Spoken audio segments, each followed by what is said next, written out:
Today I'm going to show you how to save time and money by using this to make an infinite amount of different soups. Follow to see how. So let me walk you through what we're going to use for the base. I've got about 1.5 liters of milk, and I'm going to use 1.5 liters of water. Got an assortment of vegetables over there. It's onions, carrots, some celery stalks, and some spring onions that I had left over. Got 300 grams of flour and 300 grams of butter. So let's get this base on the go. To make the base will take about 25 minutes. But to give myself a challenge, can I make one base and 6 soups in 1 hour? Follow to the end and you'll see. So in goes the butter on about medium heat. Don't want it to get brown or anything. As I said, I'm going to be timing this, so I'm aiming to get all soups done within an hour and see how that goes. So while the butter is melting, I'm just going to blitz up the vegetables. You could always chop them by hand, but today it's about speed. That took just a few seconds. I'm just going to dump all the vegetables in. Doesn't matter if they are a bit rough. I'll be using an immersion blender because I want to. You don't have to. And so get that on the go. Now all we want to do is soften the vegetables. I don't want any caramelization to be going on. I'm just going to add a hint of salt and a little bit of ground black pepper, like so.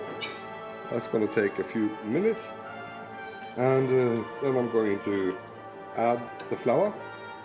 It's important that after you add the flour, you lower the heat and let the flour cook out in the butter. You have to be stirring constantly. And then we're going to start going in with the milk. The vegetables are softened. Now let's go in with the flour. Now, when you're making the base like this, there's 2 ways to go really. You can portion out the base and freeze it like that. I usually do half a liter portions of the base. Or you can finish the soups and freeze them, and this base really does freeze well. Oh, I have to lower the heat a little bit. Don't want that to catch. Yeah, so I'm just gonna keep on stirring here for a couple of minutes.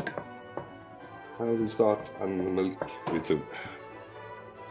So the flour is cooked out. I'm gonna start adding milk little by little. And I'm not too preoccupied if there's any lumps, because as I said, I'm going to use an immersion blender afterwards anyway. Basically this is the same technique that you use for a bechamel sauce, but if you're making a bechamel, obviously you'd want to use hot milk in order to avoid any lumps. And it's sort of important that you let the flour absorb the liquid a little at a time at this stage. Keep stirring, don't let it burn. Now if you're gluten intolerant, you could obviously use, you could use cornstarch. Just whisk that out into the cold milk. And if you're a vegetarian or a vegan, just use vegan options. The base is done. All I'm going to do is go in with the immersion blender. This is as bland as it gets. It almost doesn't have any salt. It almost doesn't have any pepper or any flavor. The only thing I have checked is that the flavor of the flour has cooked out. Now the reason I haven't flavored this in any way at all is that I'll be making a lot of different soups. And I want to flavor the soups as I go. That's the blend. I'm just going to divide it up into portions, and then I'm going to start making the soups. Now this all in all took about 25 minutes, meaning I've got 35 minutes thereabout to make 6 soups. If you want to see if I make it or not, please do follow to the end. Now let's get going. Okay, that was a bad start. So one portion of base going into that, about half a liter. Come on, hurry up, no time to waste. Like so, and the first soup I'm making is asparagus soup. I'll be using canned asparagus for this. As I said, I will be focusing on using frozen and tin food from the larders. In goes the liquid from the asparagus. Just going to roughly chop them. Now, oops, it's messy. So while that is heating, I'm going to start prepping for the next thing, which is chicken fricassee. Fricassee is just a fancy word for any meat that's been simmering in a white sauce. So basically a chicken soup. I'm using some chicken that I had in the fridge from yesterday. Just gonna give that some color while this soup is heat through. In with some oil. Well, the asparagus soup is almost done. Just gonna check for flavor. So the chicken is browning in some oil to give it some extra flavor. I'm going to add the magic ingredient to this asparagus soup, which are stock cubes that I crushed. Like so. Come on, chef, hurry up. I'm going to give that a quick taste. Oh, lovely. A little bit of pepper. I'm going to go in with the immersion blender. Put there. No time to waste. While stirring the chicken in the other pan. Oh, I really hope I can manage. That's the first soup done. I'm gonna get that into a container. Chicken is on the go. Okay, next up, chicken soup. We're just gonna get the chicken in there. I want to reserve the fat that's in the frying pan because I'm going to be using that for next soup. In goes another portion of the mix. Now to this, I'm going to add a little bit more extra liquid, which is a splash of milk, some cream. You haven't to pay close attention to this while I prepare for the next one. I just added some frozen vegetables, and I'll be adding the not so secret ingredients, stock cubes, chicken stock of course this time. Once again, I've mashed up stock cubes so they melt into the soup quicker. Tidy up a little bit. Just gonna hit that with some thyme. Tiny more amount of pepper. Now on to the next, which is going to be mushroom soup, and I'm using canned mushrooms. I'm serving the liquid. This mushrooms in. If we can get some color on that. And I'm also going to hit the chicken soup with some extra veg. So I've hit the chicken soup with some frozen peas and some frozen green beans. Let's give that a taste. That's nice. Just needs to heat through. So the chicken soup is done. I'm just gonna get that into a container, wash this, and we are good to go. Next soup is mushroom soup. In with the mushrooms, like so. In with the mushroom liquid. Get that really going. And a box of our base here. Just gonna heat that through and blitz it, and I think we're good to go. Just gonna check for flavor, obviously. Once again, I'm going to go for vegetable stock cubes in this one. Come on, let's get that boiling. I'm gonna hit that with a little bit of pepper. Already used thyme in the chicken soup. I'm gonna use a little bit more here. just because it's what I've got for at hand, and this is sort of a time challenge after all. Let's heat it through. I'm going to blitz it up. Check for seasoning and consistency.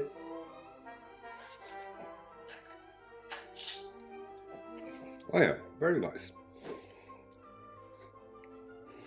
Tiniest amount of salt there, a little bit of pepper, and that's the mushroom soup done. Next up, spinach soup. And I'm using frozen spinach. This might take a little bit of time. I'm hitting this with a little bit of water to get things going. Not yet. And I'm getting the pan back on. That's soup number 4. I'm going to start prepping for soup number 5. Okay, I think that is going to ruin my time challenge. Oh no. A couple of more stock cubes there. And hit it with some, oh, that was a lot. Some like it hot, like me. I'm gonna also hit that with a little bit more. Just because I want to. The cream is a bit sexy. Now, in the frying pan, I'm gonna start by frying up some tomato puree. So you may have already guessed or seen, of course, that there's some sort of tomato soup involved, and yes, there is. We just want this to, yeah, sort of to get that raw tomato flavor out and bring the sweetness out. I'm gonna have a little bit more splash of oil and start heating the tomato paste through in the pan.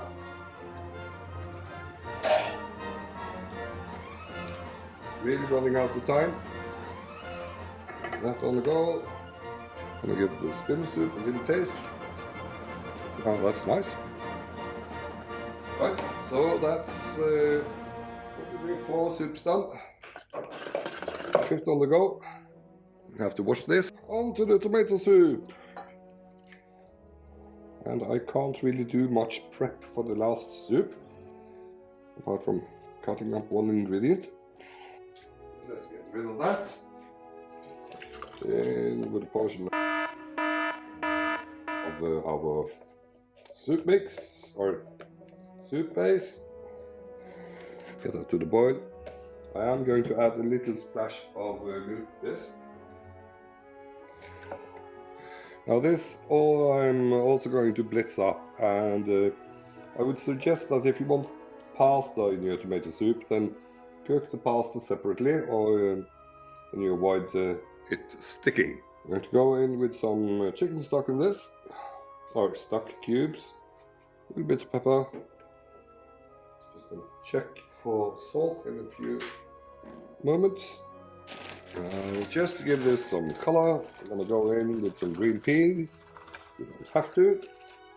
I'm going to go in with some cream, which you definitely do have to. I'm only joking. A little bit of cream doesn't hurt. Bring that back to the heat. This cooking top is starting to look a mess. Oh, bugger, I didn't blitz it. Okay, let's see how this is going. Oh yeah, that's definitely better than Campbell's. I could have gone with 1.5 stock cubes, but it's not overly salty. Now we just have one more soup to go. Clock is saying tick tock. Right, final soup. Let's get going. Time is really starting to become a problem. In with that, oh, bugger. Might be slightly optimistic, we'll see. Now for this last soup, I'll be using a double portion.